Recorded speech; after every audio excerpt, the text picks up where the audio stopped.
राधे राधे दोस्तों, आप सभी का स्वागत है आपके अपने चैनल प्रेत पूजन और कहानियां में। मैं आज आपको भगवान गणेश की एक बहुत ही सुंदर कथा सुनाने जा रही हूँ। एक दिन की बात है, माता पार्वती घर में अकेली थी और उस वक्त घर में कोई नहीं था गणेश जी के अलावा। लेकिन माता पार्वती जी को स्नान करने जाना था, इसलिए उन्होंने गणेश जी को बुलाया और कहा, मैं स्नान करने जा रही हूँ, मेरी अनुमति के बिना तुम किसी को अंदर मत आने देना। यह सुनकर बाल गणेश ने कहा, ठीक है माता, मैं आपकी मर्जी के बिना किसी को अंदर नहीं आने दूंगा। ऐसा कहकर बाल गणेश दरवाजे के पास जाने लगे तो माता पार्वती ने बुलाकर कहा कि ऐसा नहीं चलेगा, तुम मुझे वचन दो कि कोई अंदर नहीं आ पाए। तभी बाल गणेश ने कहा कि ठीक है माँ, मैं आपको वचन देता हूँ कि बिना आपकी मर्जी के किसी को अंदर आने की अनुमति नहीं दूंगा। कुछ देर होने के बाद भगवान शिव अपने घर आए, मतलब कि माता पार्वती के घर आए थे, क्योंकि बाल गणेश माता पार्वती और भगवान शिव के पुत्र थे। लेकिन इस बात की जानकारी भगवान शिव को नहीं थी। जैसे ही भगवान शिव घर के अंदर आने लगे, तभी रास्ता रोकते हुए गणेश जी ने उन्हें रोक दिया और गणेश जी ने भगवान शिव से कहा कि मेरी माता की आज्ञा है कि कोई अंदर ना आ पाए। यह सुनकर भगवान शिव ने पूछा कि ऐसी क्या बात है जो तुम मुझे घर के अंदर जाने से रोक रहे हो। तभी गणेश जी ने कहा कि मेरी माता स्नान करने गई है और मुझे वचन देकर गई है कि मैं किसी को अंदर ना आने दूं। तभी भगवान शिव बहुत ज्यादा क्रोधित हो जाते हैं और वह अपने त्रिशूल निकालते हैं और गणेश जी का गला काट देते हैं। जैसे ही माता पार्वती स्नान करके बाहर आती हैं, वे गणेश जी को इस हालत में देखकर हैरान हो जाती हैं और कहती हैं कि आपने यह क्या कर दिया, यह तो हमारा पुत्र है। तभी भगवान शिव ने कहा, मुझे क्षमा कर दीजिए, मुझे नहीं पता था यह कौन है। यह मुझे अंदर आने से रोक रहा था, इसलिए मुझे गुस्सा आ गया और मैंने इसका सिर काट दिया।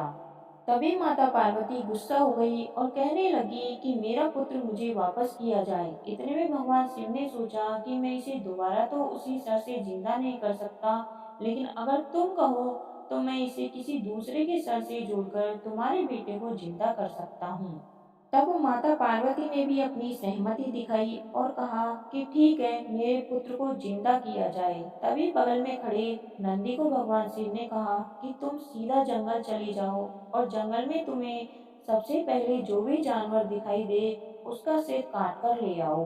नंदी ने तुरंत जंगल का रुख किया और वह जंगल में जानवर को ढूंढने के लिए निकल गई। जंगल में जाते जाते नंदी को सबसे पहले एक हाथी का बच्चा दिखाई दिया। उन्होंने उस हाथी के बच्चे का सिर काटकर अपने साथ ले आए। तभी भगवान शिव ने उस हाथी के सर को गणेश जी के सर पर जोड़कर उसे जिंदा कर दिया। यह देखकर माता पार्वती ने कहा कि मेरा बेटा कैसा लग रहा है, सभी लोग मेरे बेटे को देखकर हंसेंगे और इनसे डरेंगे।